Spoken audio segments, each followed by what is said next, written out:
नमस्कार प्यारे साथियों, स्वागत है आप सभी का हमारे YouTube channel Manish IAS PCS अड्डा में। हम लोग पॉलिटी के रिवीजन सीरीज कर रहे थे और आज के इस लेक्चर में हम प्रियम्बल का पूरा टॉपिक खत्म करने वाले हैं। इससे पहले हमने 2-3 इम्पॉर्टेंट टॉपिक कवर किया है, पीआरआई का, म्युनिसिपल काउंसिल्स का। तो अगर आपने उसे नहीं देखा है तो जाकर अच्छे से देखिए, समझिए और क्वेश्चंस जो हम करवाते हैं टेलीग्राम चैनल पर, आप उसे अटेम्प्ट जरूर करिए। काफ़ी ज़्यादा यूनिक क्वेश्चंस होते हैं और एग्ज़ाम रेलेवेंट है, इसलिए आप उसे स्किप ना करें। क्वेश्चन अटेम्प्ट करना आपकी तैयारी को दर्शाता है। अगर आप अंडर कॉन्फिडेंट है, इसका मतलब आप डरते हैं क्वेश्चन करने से। इसलिए हमारा आग्रह है कि आप क्वेश्चन जरूर अटेम्प्ट करेंगे। और अगर आप हमारे चैनल पर नए हैं तो फिर देर किस बात की, जल्दी से जुड़िए हमारे चैनल से, सब्सक्राइब करिए, लाइक करिए अगर आपको वीडियो अच्छा लग रहा है और अपने दोस्तों के बीच साझा करना बिल्कुल ना भूलें। आज का जो हमारा टॉपिक है प्रियम्बल।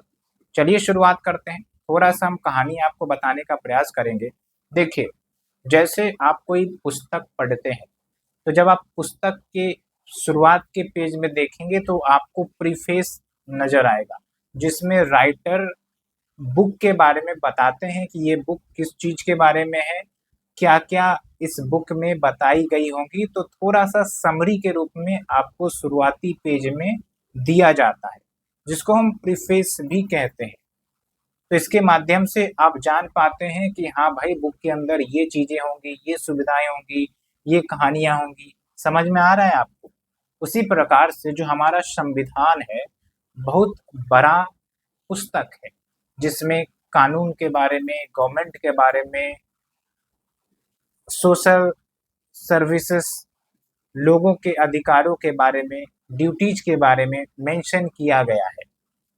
तो अगर आप पूरा कॉन्स्टिट्यूशन को पढ़ने बैठ गए तो भाई काफी ज्यादा समय लगेगा।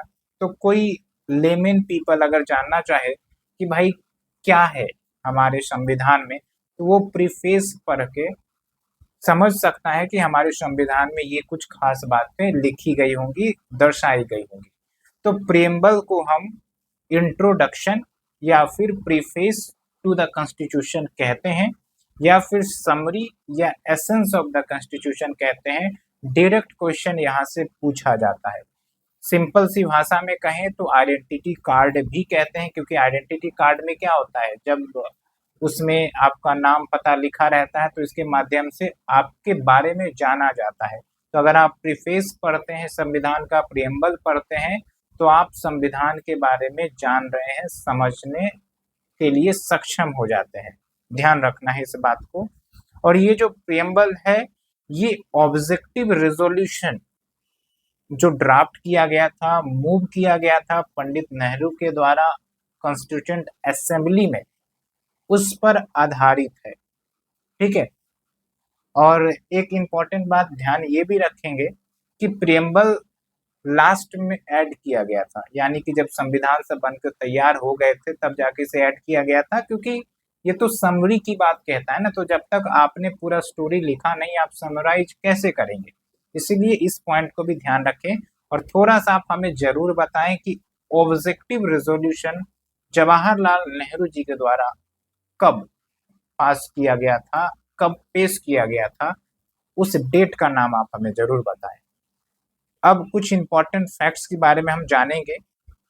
सबसे पहले हम प्रियम्बल को देख लेते हैं, उसके बाद हम फैक्ट्स पर मूव ऑन करेंगे। इस प्रकार से आपका प्रियम्बल दिखता है। जब आप पॉलिटी के एनसीईआरटी के बुक को भी खोलते हैं तो कहीं कहीं पर आपको प्रियम्बल देखने को मिल जाता है। क्या लिखा गया है, थोड़ा सा ध्यान पूर्वक सुनेंगे। We the people of India having solemnly resolved to constitute India into a sovereign, focus करेंगे कीवर्ड पर, socialist, secular, democratic republic, and to secure all its citizens justice. Justice of what? Social justice, economic justice, political justice, liberty. Liberty of what? Thought, विचार करने की आजादी, expression, express, belief, faith, worship, पूजा पाठ करने की liberty. उसके बाद क्या है? Equality of status, of opportunity, and to promote them among all, fraternity मतलब भाईचारा, assuring the dignity of the individual and unity and integrity of the nation, एकता और अखंडता को सुरक्षित रखने की बात इसमें कही गई है। उसके बाद देखिए, इन आवर कॉन्स्टिट्यूएंट असेंबली, जो 26 डे ऑफ नवंबर है, 26 नवंबर 1949, इस दिन हम अडॉप्ट करते हैं, इनेक्ट करते हैं और अपने आप को यानी कि we the people of India को ये संविधान सौंपते हैं। तो 2-3 प्रश्न यहाँ से बनेंगे जो आप ध्यान रखेंगे। एक तो ये है कि कौन से दिन को हमारा संविधान अडॉप्ट और इनेक्ट किया गया था। दोनों में से कोई भी क्वेश्चन आ जाए तो 26 नवंबर 1949 लिखेंगे, 26 जनवरी 1950 नहीं, क्योंकि यहाँ पर आप गलत कर सकते हैं। उसके बाद देखिए, जो संविधान को ताकत कौन देता है, ऑथोरिटी कौन देता है, तो वो है आपकी भारत की जनता, हम और आप, we the people of India, क्योंकि यहाँ पर साफ साफ बोला गया है we the people of India. अब ये जो 5 कीवर्ड्स हैं, इसके बारे में थोड़ा सा हम आपको एक्सप्लेन करके बताते हैं। सबसे पहला टर्म आ रहा है सोशलिस्ट, मतलब सोवरिन। सोशलिस्ट अलग है, सोवरिन अलग है। सोवरिन का मतलब क्या होता है कि जो देश है ना, वो इंडिपेंडेंट डिसीजन लेने में समर्थ है, कोई दूसरे देश प्रभावित नहीं कर सकते हमारे देश को, हमारे इंटरनल अफेयर्स या हमारे एक्सटर्नल रिलेशन जिस भी देश से हम करना चाहे तो इंटरफेयर नहीं करेगा। हम इंडिपेंडेंट डिसीजन लेने में सक्षम है। एग्जाम्पल के तौर पर अभी हम आपको बताते हैं कि जैसे हमारा जो इंटरनेशनल रिलेशन है, यूएसए के साथ भी अच्छा हमने बना कर रखा है, रशिया के साथ भी हमने अच्छा से बना कर रखा है। फिर देखिए, मिडिल ईस्ट में बहुत सारे नेशन के साथ हमने अच्छा से बना कर रखा है, डिस्पाइट कि यूएसए और रशिया में दुश्मनी चलती है, डिस्पाइट कि मिडिल ईस्ट में क्राइसिस चल रहा है, इजराइल और हमास की घटना, लेकिन हमने अपनी पॉलिसी इंडिपेंडेंट रखी है और हम स्ट्रेटेजिक ऑटोनॉमी मेंटेन करके रखता है। वो इसलिए क्योंकि हम एक सॉवरेन देश हैं और हमारा निर्णय हमारा होता है, किसी दूसरे देश से प्रभावित नहीं होगा। बात समझ में आई आपको सॉवरेन के बारे में? उसके बाद देखिए, सोशलिस्ट, थोड़ा सा हिस्टोरिकल पर्सपेक्टिव में भी बता देते हैं आपको कि जिस समय हम ब्रिटिश के गुलाम थे तो उस समय हम सॉवरेन नहीं थे, हमारी इंटरनल अफेयर्स, हमारी एक्सटर्नल रिलेशन सब ब्रिटिश डिसाइड करता था, इसलिए हम आजाद नहीं थे। ओके, दूसरा आपका आता है सोशलिस्ट। सोशलिस्ट का मतलब ये होता है सामाजिक। ओके, मतलब समाज के वेलफेयर की बात जब गवर्नमेंट करती है, गवर्नमेंट सामाजिक वेलफेयर स्कीम्स लेकर आती है, गरीबी हटाती है, बहुत सारे योजनाएं लाते हैं वल्नरेबल सेक्शंस के लिए, तो हो गया आपका सोशलिस्ट विचारधारा। एक होता है आपका कैपिटलिस्ट। कैपिटलिस्ट में गवर्नमेंट उतना ध्यान नहीं देती है। कैपिटलिस्ट में गवर्नमेंट का कहना होता है कि भाई हम फैसिलिटेट करेंगे, हम आपकी मदद नहीं करेंगे, जो गरीब है वो गरीब ही रह जाता है बेचारा। ठीक है, लेकिन भारत की बात करें तो यहाँ पर सोशलिस्ट विचारधारा धर झलकती है। जैसे पब्लिक हॉस्पिटल्स है, पब्लिक एजुकेशन है, ये सब सोशलिस्ट विचारधारा के ही परिणाम है। उसके बाद बहुत सारे किसानों के लिए, महिलाओं के लिए, बच्चों के लिए स्कीम्स लाए जाते हैं, बूढ़े बुजुर्ग के लिए स्कीम्स लाए जाते हैं, सुविधाएं दी जाती है गवर्नमेंट के तरफ से। तो क्या है ये आपका सोशलिस्ट विचारधारा का एग्जाम्पल है। ओके, तो हमारे देश में सोशलिस्ट विचारधारा भी है। अब हम चलते हैं सेकुलर। सेकुलर का मतलब ये होता है धर्मनिरपेक्षता, यानी कि हमारे देश में जो भी धर्म है सबको एक समान माना जाएगा, ट्रीट किया जाएगा। जो गवर्नमेंट है वो धर्म के नाम पर भेदभाव नहीं करेगी, ये होता है धर्मनिरपेक्षता। ठीक है, इसलिए आप देखते हैं कि भारत में रिलीजन चाहे कुछ भी हो, अगर कोई पब्लिक हॉस्पिटल है या फिर पब्लिक स्कूल्स है, तो वहाँ पर डिफरेंट रिलीजन के लोगों को भी जगह मिलती है, माइनॉरिटी को सुरक्षा दिया जाता है। ठीक है, उसी प्रकार से आप देखेंगे कि जो आपके वल्नरेबल सेक्शंस हैं, शेड्यूल कास्ट, शेड्यूल ट्राइब्स, उन सब को भी प्रोटेक्शन दिया जाता है, ऑटोनॉमी दी जाती है, अपने कल्चरल एंड ट्रेडिशनल राइट्स को बचाने का अधिकार दिया जाता है। साथ के साथ आर्टिकल 25, 26, 27 ये सब जो है फ्रीडम ऑफ रिलीजन की बात करते हैं, टू प्रोफेस। बहुत सारे देशों में तो फ्रीडम ऑफ रिलीजन है ही नहीं, है ना। वहां पर एक रिलीजन चलता है, जैसे पाकिस्तान की बात करें तो इस्लामिक रिलीजन चलता है, ठीक है। तो इंडिया का कोई ऑफिशियल रिलीजन नहीं है। ऐसा नहीं कि भारत में ऑफिशियल रिलीजन कोई डिक्लेयर्ड है, ऐसा कुछ भी नहीं है, क्योंकि भारत जो है धर्मनिरपेक्षता वाला देश है, ये बात ध्यान रखेंगे। उसके बाद है आपका डेमोक्रेटिक। तो डेमोक्रेटिक का तो मतलब आप आसानी से समझते ही हैं, जो गवर्नमेंट है उसको कौन चुनेगा, तो गवर्नमेंट को चुनने वाला होगा जनता। डेमोक्रेसी का मतलब ही होता है participation of the people in the election, and ये फिर चुनते हैं अपने जनता मतलब लीडर को, और फिर लीडर जो है देश चलाते हैं। अब तो ये लोकल लेवल पर भी आ गया है, म्युनिसिपैलिटीज, पंचायती राज, यहाँ पर भी डेमोक्रेसी देखते हैं। स्टेट लेवल पर भी है, नेशनल लेवल पर भी है, जो आपका केंद्र सरकार बनती है, हम और आप जाके वोट देते हैं। स्टेट सरकार बनती है, हम और आप जाके वोट देते हैं। लोकल गवर्नमेंट बनती है, हम और आप जाके वोट देते हैं। तो ये भी आपका दिखाता है डेमोक्रेटिक प्रिंसिपल्स हमारे देश में है। और इसमें सबसे महत्वपूर्ण ये भी होता है कि भाई सिर्फ इलेक्शंस नहीं, रेगुलर इलेक्शन होने चाहिए, इंडिपेंडेंट एंड ऑटोनॉमस इलेक्शन होने चाहिए। ऐसा ना हो कि गवर्नमेंट जो है वो इंटरफेयर करके रिजल्ट अपने फेवर में कर ले। इसलिए चेक्स एंड बैलेंसेस के लिए हमारे देश में सुप्रीम कोर्ट भी है, लेजिस्लेचर भी है, अपोजिशन भी है, कमिटीज हैं, कमीशंस हैं, ठीक है। उसके बाद आप आइए रिपब्लिक। तो रिपब्लिक का मतलब ये होता है कि जो हमारा हेड ऑफ द स्टेट है, हेड ऑफ द स्टेट यानी कि द फर्स्ट सिटीजन जिसको हम कहते हैं, जो कि हमारे प्रेसिडेंट हैं, तो वो जो है इलेक्टेड होंगे, ठीक है। ब्रिटेन में क्या होता है, ये इलेक्टेड नहीं होते हैं, मोनार्की मतलब जो पहले के वंशज हैं, राजा वाले महाराजा वाले, वही आपके नेक्स्ट मोनार्क बनते हैं, ठीक है, हेड ऑफ द स्टेट को रिप्रेजेंट करते हैं। लेकिन भारत में क्या है, कोई भी नागरिक विथ ड्यू क्वालिफिकेशन वो प्रेसिडेंट बन सकते हैं, हेड ऑफ द स्टेट बन सकते हैं, फर्स्ट सिटीजन ऑफ इंडिया बन सकते हैं। ओके, तो इतना फैक्ट्स आपको ध्यान रखना है। कंसेप्ट मैंने इसलिए बताया क्योंकि कभी कभी बीपीएससी आपको कंसेप्चुअल क्वेश्चन दे देती है पॉलिटी में, और अगर आप समझते नहीं हैं तो वहां पर गलती कर बैठेंगे।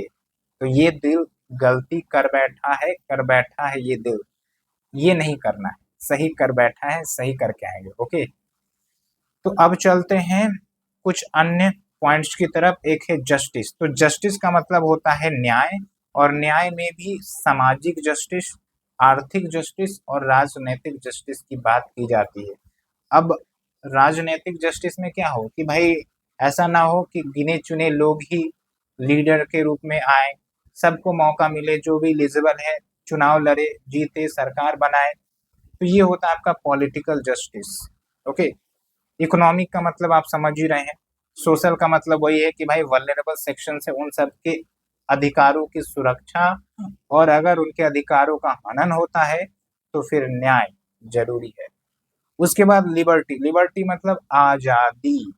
वैसे तो ये फंडामेंटल राइट्स में भी पढ़ने को मिलेगा, लेकिन यही मैं आपको समझा देता हूँ। लिबर्टी किस बेसिस पर हो सकती है, भाई सोचने विचारने की आजादी। अब आप सोच विचार तो रहे, लेकिन मुंह से बोली नहीं निकल रही है, क्योंकि आपको बोलने के लिए आजादी नहीं दी गई है, तो भी तो लिबर्टी नहीं है ना।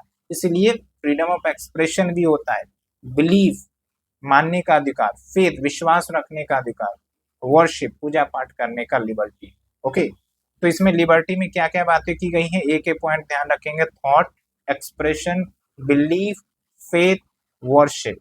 तभी तो आप देखते हैं कि महिलाएं हो या पुरुष हो, पूजा पाठ जब होता है तो अपने विश्वास के आधार पर जिनको भगवान मानना चाहते हैं वो मान सकते हैं, और जो भी उनको एक्सप्रेस करना हो कर सकते हैं। तो आज न्यूज़पेपर, आर्टिकल्स, मीडिया सब में जो एक्सप्रेशन दिखता है, आपको बोलने की आज़ादी मिलती है, वो लिबर्टी के ही आधार पर है। उसके बाद देखिए आप इक्वेलिटी। इक्वेलिटी में भी क्या स्टेटस, भाई गरीब अमीर में कोई डिफरेंसेस नहीं होने चाहिए। फिर अपॉर्चुनिटी में भी इक्वालिटी हो, ऐसा ना हो कि भाई कोई गरीब है और कोई अमीर है तो अमीर की अपॉर्चुनिटी ज़्यादा है गवर्नमेंट जॉब में सेलेक्ट होने के लिए रेदर देन गरीब वन। तो इसीलिए आप देखते हैं कि जब भी आपका एलिजिबिलिटी क्राइटेरिया निकलता है तो चाहे गरीब हो या अमीर हो, दोनों पार्टिसिपेट कर सकते हैं। और थोड़ा गरीबों के साथ हम पॉजिटिव डिस्क्रिमिनेशन करते हैं, अफर्मेटिव एक्शन करते हैं, क्योंकि ये समाज के काफ़ी पीछे रह गए हैं, तो इनको आगे बढ़ाना है। तो भाई पुश चाहिए, इन्हें थोड़ा सा पुश चाहिए ताकि ये लेवल प्लेइंग फील्ड पर उतर सके, जो आपके नॉर्मल सिटीजन्स जिस पायदान पर हैं, तब जाके वहाँ से इक्वलिटी प्रोग्रेस होगी। इसलिए स्टेट जो है, गवर्नमेंट जो है, थोड़ा पुशअप भी करती है इनको लेवल प्लेइंग फील्ड प्रोवाइड करने के लिए। उम्मीद करते हैं यहाँ तक अच्छे से समझ में आया होगा। फिर आप देखिए, इतना तो मैंने आपको बता ही दिया है। इक्वलिटी ऑफ स्टेटस अपॉर्चुनिटी हो गया है, एंड फ्रेटर्निटी मतलब भाईचारा among the individual, and dignity of the individual. Dignity भी महत्वपूर्ण है। डिग्निटी मतलब आत्मसम्मान। ऐसा ना हो कि भाई कोई जाति के रूप में लोअर कास्ट में आता है तो फिर उनके साथ भेदभाव मारपीट किया जाए, जो कि दिखता है वैसे कभी कभी न्यूज में आ जाता है, लेकिन संविधान के प्रियम्बल के खिलाफ है ये, ऐसी घटना अगर घटित होती है तो। उम्मीद करते हैं इतना पॉइंट क्लियर हो गया होगा। अब बात करते हैं कुछ अन्य पॉइंट्स के बारे में। तो आप देखिए, जो प्रियम्बल है ना, इस प्रियम्बल को एक ही बार अमेंड किया गया है, क्योंकि ये संविधान का पार्ट है, तो इसको अमेंड किया जा सकता है। और एक बार ही अमेंड किया गया है अभी तक, 42nd कॉन्स्टिट्यूशनल अमेंडमेंट एक्ट 1976 के माध्यम से। और इसमें 3 टर्म्स या कीवर्ड्स जोड़े गए थे। एक तो सोशलिस्ट है, एक है सेकुलर, एक है आपका इंटीग्रिटी। अच्छे से ध्यान रखना है, ठीक है, सोशलिस्ट, सेकुलर, इंटीग्रिटी। उसके बाद जो शुरुआत में प्रियम्बल को संविधान का पार्ट नहीं माना गया था सुप्रीम कोर्ट के फैसले के बाद, लेकिन बाद में जब इस पर और ज्यादा सुप्रीम कोर्ट की हियरिंग्स हुई, केसेस पर हियरिंग्स हुई, तो बाद में जो केशव नंद भारती केस है, जो कि काफी फेमस केस है 1973 में, और इसने तो हिस्टोरिकल रिवॉल्यूशन ही ला दिया जुडिशरी में और बैलेंस ऑफ पावर में।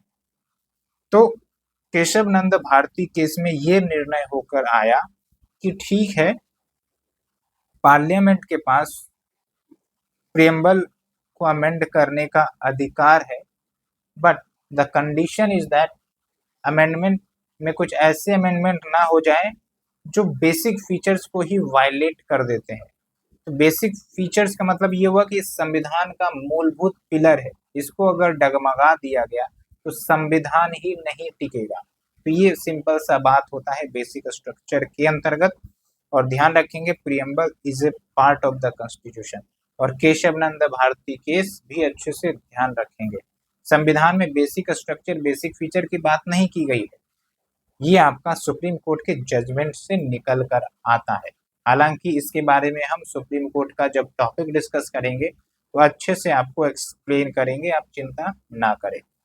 उम्मीद करते हैं यहाँ तक आपको अच्छे से हमारा इनिशिएटिव लेक्चर समझ में आया होगा। और थोड़ा सा हम आपसे क्वेश्चन पूछते हैं, रिकॉल करिए 42nd कॉन्स्टिट्यूशनल अमेंडमेंट एक्ट के माध्यम से वो कौन से 3 कीवर्ड जोड़े गए थे। दूसरा इंपॉर्टेंट क्वेश्चन जो हम आपसे कर रहे हैं कि ये जो आपका प्रियम्बल है, इसमें कौन से डेट मेंशन किए गए हैं संविधान के इनेक्टमेंट एंड एडॉप्टेशन को लेकर। दूसरा पॉइंट ये हो गया। और हमारे देश में जो हेड ऑफ द स्टेट है या फिर फर्स्ट सिटीजन ऑफ इंडिया है, क्या वो चुन कर आते हैं या फिर जो आपके क्या कहते हैं उसको, जो आपके राजा महाराजा है उनके वंशज से आते हैं। थोड़ा सा आप हमें सोचकर जरूर बताएं, ठीक है। तो उम्मीद करते हैं यहाँ तक आपको क्लियर अच्छे से समझ में आया होगा। बस आप हमारा सपोर्ट करते रहे और लाइक करें वीडियो को अगर आपको पसंद आ रहा है, और सब्सक्राइब करना बिल्कुल ना भूलें। हम अब नेक्स्ट लेक्चर जो कि आपका डीपीएसपी पर हो सकता है या फिर फंडामेंटल राइट्स पर, उस पर हम चर्चा करेंगे। So thank you friends, thank you very much. Video ऐसा पसंद आ रही है तो लाइक जरूर करेंगे। Thank you very much.